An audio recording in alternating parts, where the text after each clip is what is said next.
Welcome to the deep dive. Today, we're taking on something really profound, often quite surprising. It's an exploration of grief, one of those things we all face, right? Absolutely. And our way in is C.S. Lewis's incredibly raw, incredibly insightful journal, A Grief Observed, which he first published under a different name, actually, N.W. Clerk. Yeah, and this isn't, just another book about loss. Right.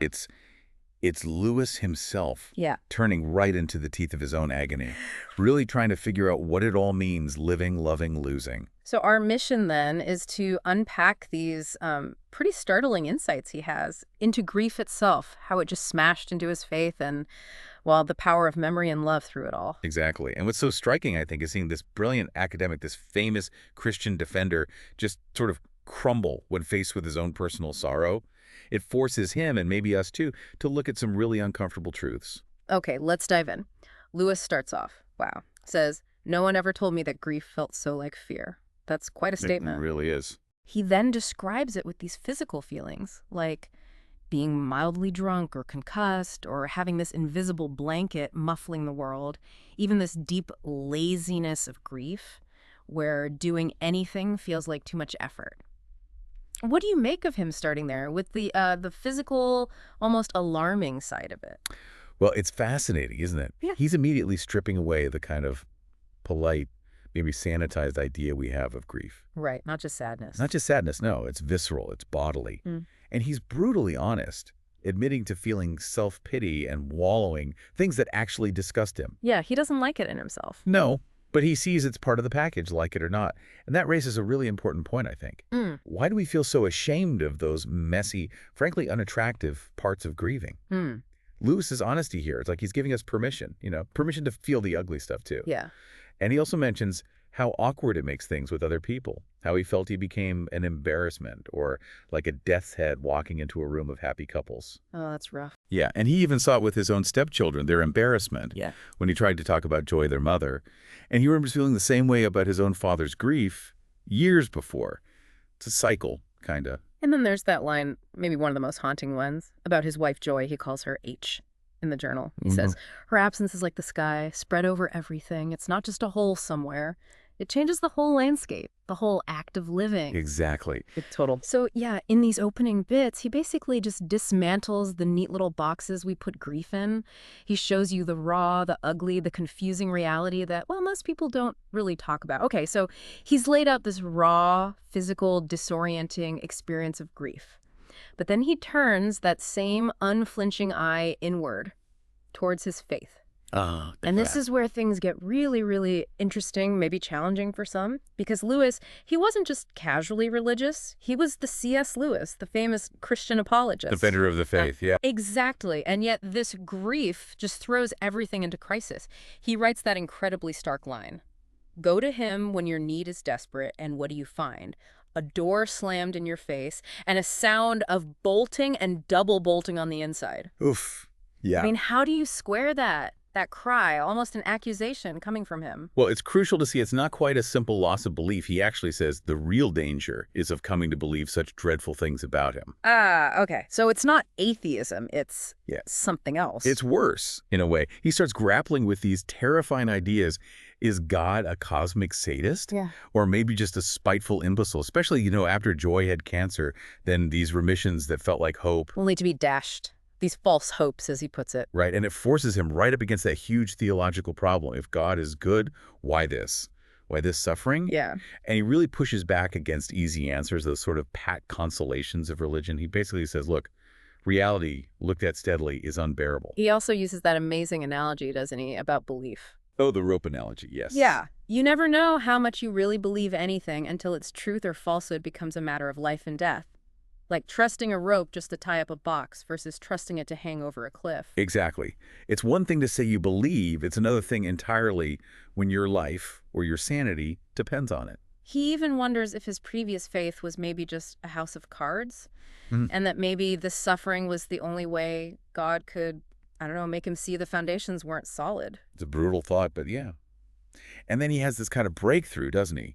He realizes maybe his own frantic need, his desperation was actually what slammed the door shut. How so? Like a drowning man, he says, who can't be helped because he clutches and grabs. Maybe his demanding, desperate prayers were the problem, not God's silence. Interesting, a shift in perspective. A huge shift.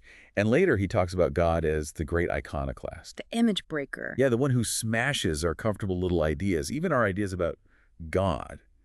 But that smashing, paradoxically, creates room for hope.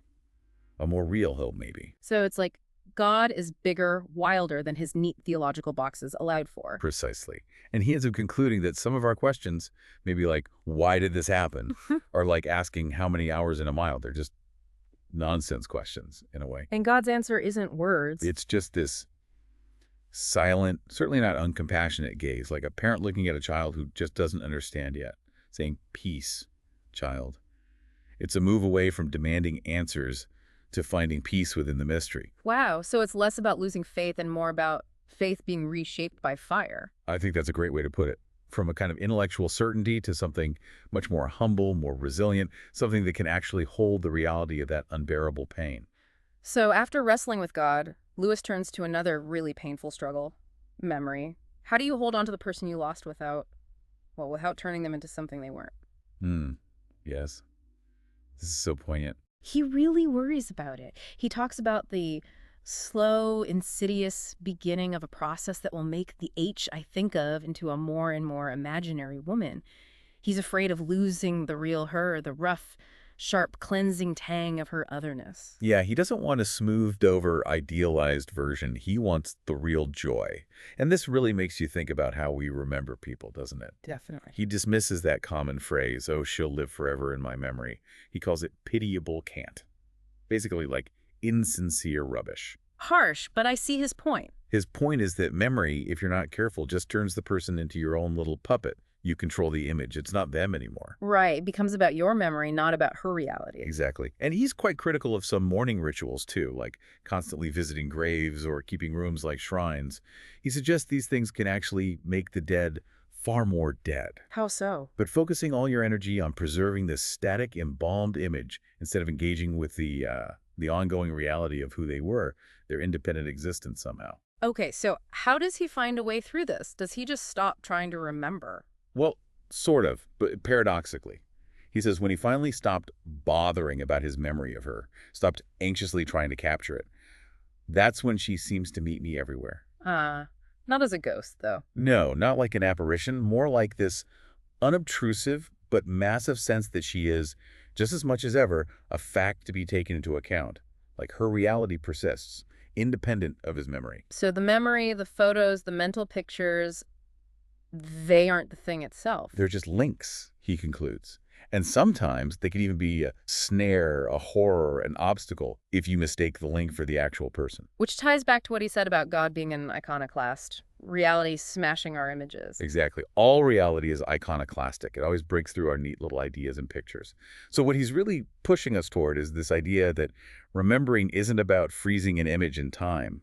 It's about letting the reality of that person, their otherness, their impact, continue to be a factor in your own ongoing life. Yeah. Even when they're not physically there. It's subtle, but profound. That makes sense. And that whole journey with memory, it seems deeply tied to his relationship with Joy Davidman, which was, by all accounts, pretty extraordinary. Oh, absolutely. Transformative for him. Her son, his stepson, talks about their incredible intellectual connection, like they had total recall together, and how their love grew into something almost tangible, this visible incandescence. Yeah. But apparently Lewis kind of resisted it at first. The stepson says he resisted the deep emotional attachment, thinking it wasn't really in his nature, until her illness, her impending death, sort of forced him to face it. Right. He was known for being quite reserved, emotionally contained, very much living in his head before Joy. So what was it about this relationship that broke through all that changed him so much? Well, I think it was more than just intellectual sparks, though that was clearly huge for them. Mm-hmm. He came to see that marriage wasn't some kind of, replacement for God or religion. Okay. Instead, it pointed him towards a different kind of need, a deeper want, as he put it, a longing for ultimate connection, for reality itself, that maybe Joy helped unlock. Interesting. And he rethinks marriage too, right? Yeah, profoundly. He describes how, in marriage, jointly the two become fully human. He talks about reconciling the sword between the sexes, Hmm. overcoming those inherent differences or tensions between men and women within that marital unity. Sure. But maybe the most radical idea he offers is about bereavement itself. He reframes it. He says it's not the truncation of married love, or one of its regular phases like the honeymoon. Wow. Okay, hold on. Grief as a phase of love, like the honeymoon, that's a tough one to wrap your head around. It really is challenging, isn't it? Because grief feels like an end, a cutting off. Exactly. It feels like the opposite of love's continuation. So how does his view help bridge that gap? How can it be an integral phase? Well, maybe it's about seeing the pain, not as proof the love is gone, but as proof of how deep the connection was, still is, in some way. Yeah. He even says something quite counterintuitive, that passionate grief, the really intense, self-absorbed kind, does not link us with the dead, but cuts us off from them. Piss us off. Perhaps because we're so focused on our own pain, our own loss, that we can't actually perceive the other person's ongoing reality, whatever that might be. He finds, paradoxically again, that the less I mourn her, the nearer I seem to her. The less he mourns, the nearer she feels. Yeah. And then he describes this really strange, almost startling experience, the unemotional meeting with Joy's mind. Unemotional, what does that even mean in this context? He struggles to describe it. He says it wasn't through senses or emotions. It was brisk, cheerful, keen, alert, intense, wide awake. The words he lands on are solid, utterly reliable, firm, and then there's no nonsense about the dead. Wow. So not a sad, wispy ghost, but something solid. Intellect. Exactly. It's like he gets this glimpse of the dead, or at least of Joy, as sheer intellects, full of clarity and resolution. It's a completely different way of thinking about the afterlife for him, I think, stripped bare of sentimentality. And that connects to what Joy herself said, doesn't it? That amazing quote near the end. Oh, absolutely. When he asked her, if she'd come to him when he was dying, she just shot back. Aloud, she said. Mm. Heaven would have a job to hold me, and as for hell, I'd break it into bits. Incredible. Such strength, such will. A will deeper than any feeling, as Lewis reflects. A core reality that death couldn't touch. Hmm. So, yeah, ultimately, Lewis seems to land in this place where grief isn't love's end. It's love's continuation, just in a really painful, really transformative key. What a journey, really, through this winding valley of grief, as he calls it, where, yeah, you turn a corner, the landscape looks different, but then boom, the same leg feels like it's cut off time after time. That's such a good description of it. But he does transform, doesn't he? His understanding of love, God, memory, it all shifts. He moves from that initial, almost isolating anguish to, well, something more real, even finding the strange kind of closeness with Joy in her absence. Yeah, it's an incredible testament to how profound pain can actually lead to profound understanding. It's not neat, it's not easy, but it's real. So, a grief observed. It's definitely not a how-to guide for getting over grief, is it? Not at all. If Yeah. anything, it's a testament to living through it, really looking it in the eye, acknowledging how complex and, yes, how powerful and transforming it can be. And he leaves us with that final, quite challenging thought, doesn't he, about God? That we shouldn't try to use God just as a means to an end, like a road, to get back to our lost loved ones. Right. God has to be the goal himself. Yeah. Which really makes you think, doesn't it? It raises that question for all of us, I suppose. Yeah. How do you handle the idea that real love, the deepest kind, whether it's for God or another person, might actually demand that you let go? Let go of what you want the outcome to be. Exactly. Let go of your own desires for how things should be, and instead trust in a reality that might just shatter all your expectations, all your neat little plans. That's a tough place to get to. It really is a profound place to leave us thinking.